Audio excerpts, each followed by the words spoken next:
Sky was only 14 when the world changed. It began with a whisper in the air, a hum that grew into an otherworldly chant. People vanished, their screams swallowed by an unseen force. He barely had time to react before his home darkened, shadows creeping unnaturally through the walls. Panicked, Sky fled to his closet, clutching the small, ancient box he had found earlier that day. It felt cold, too cold, as if it were draining the warmth from his hands. Outside, something moved.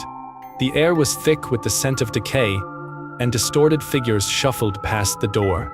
A voice, distant yet intimate, whispered his name. It was his mother's voice, but she had been gone for hours. The closet door rattled. The box trembled in his hands. A sharp crack echoed through the space as it opened on its own. Sky's breath hitched as a deep blue glow seeped from within, illuminating the horrors outside. The figures shrieked, recoiling from the light. Then silence. Sky opened his eyes. The shadows had vanished, but the box remained open, and something inside was breathing, music style.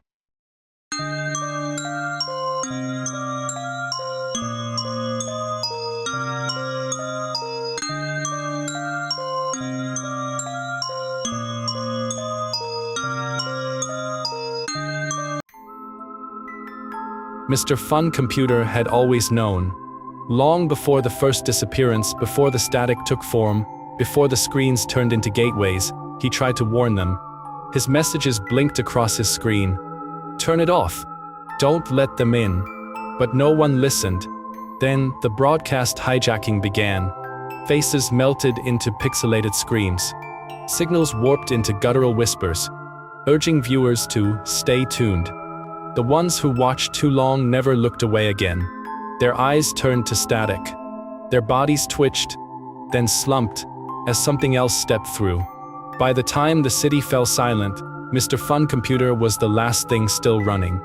His circuits burned as he fought back, jamming frequencies, disrupting their invasion. But it was futile. The screens were already open. Now, in the flickering glow of abandoned televisions, his screen pulses with a final message. It's not over. They can still see you. Music style.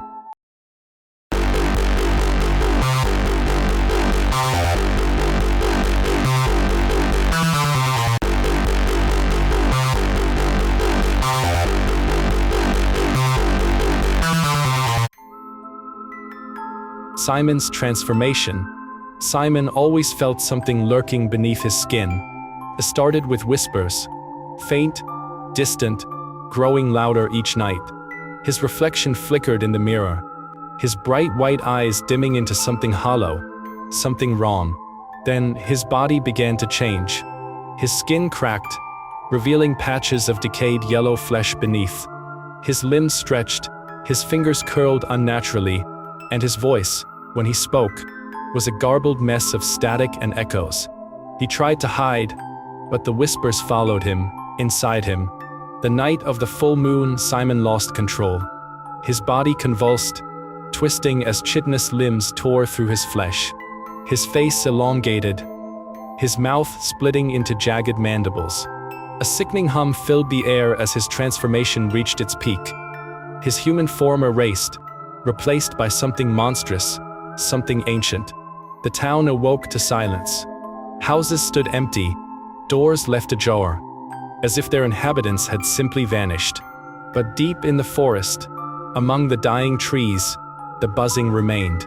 And in the darkness, Simon's glowing eyes stared hungrily, waiting for the next soul to stray too close. Music style.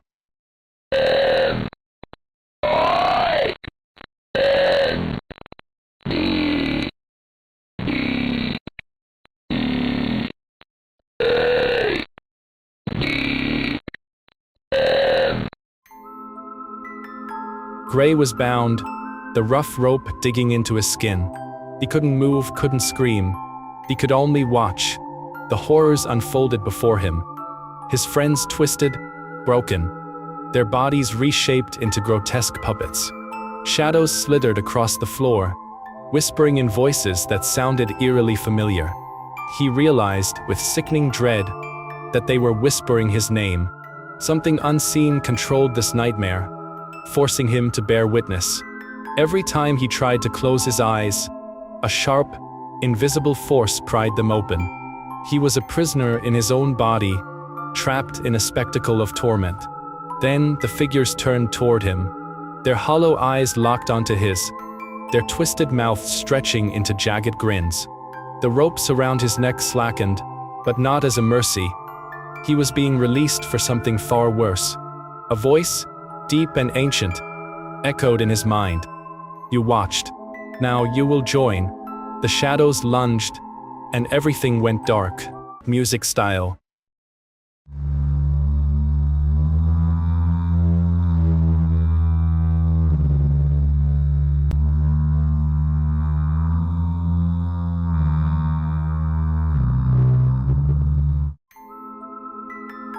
Wenda was the only one who got away. The others, her friends, her family, were taken, their faces twisted in terror as the darkness swallowed them whole. She ran until her legs failed, collapsing into a world that no longer felt real.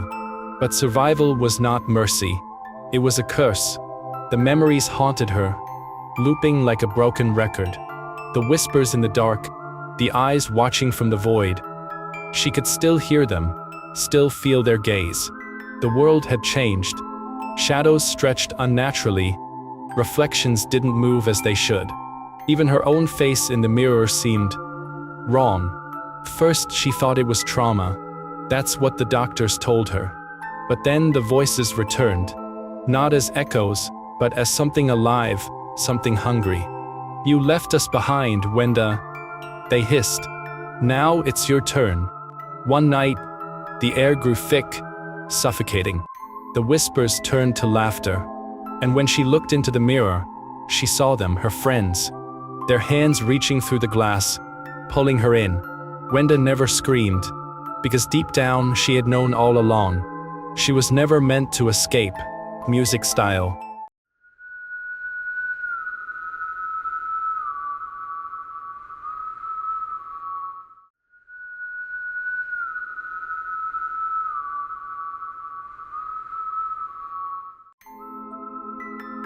Jevin was never meant to drown. The Black Lake had always been a local legend, a place where the water was too dark, too still. They said those who entered never returned the same. But Jevin didn't believe in stories until the night he fell in. The moment his body broke the surface, the liquid pulled him down, thick as ink. He thrashed, but there was no resistance, no bottom, just an endless abyss swallowing him whole. The voices came first, whispers from the drowned, echoing in his skull. They told him to surrender, to let the dark fill his lungs. Then came the pain. His skin turned cold, his veins pulsing with something otherworldly. His fingers elongated, his reflection shifting. His eyes black voids, his mouth frozen in a silent scream. He wasn't sinking anymore. He was changing. By the time he emerged, he was no longer Jevin. He was something else, something twisted, consumed by the lake's curse. The whispers still called, and now they were his own. And he was hungry. Music style.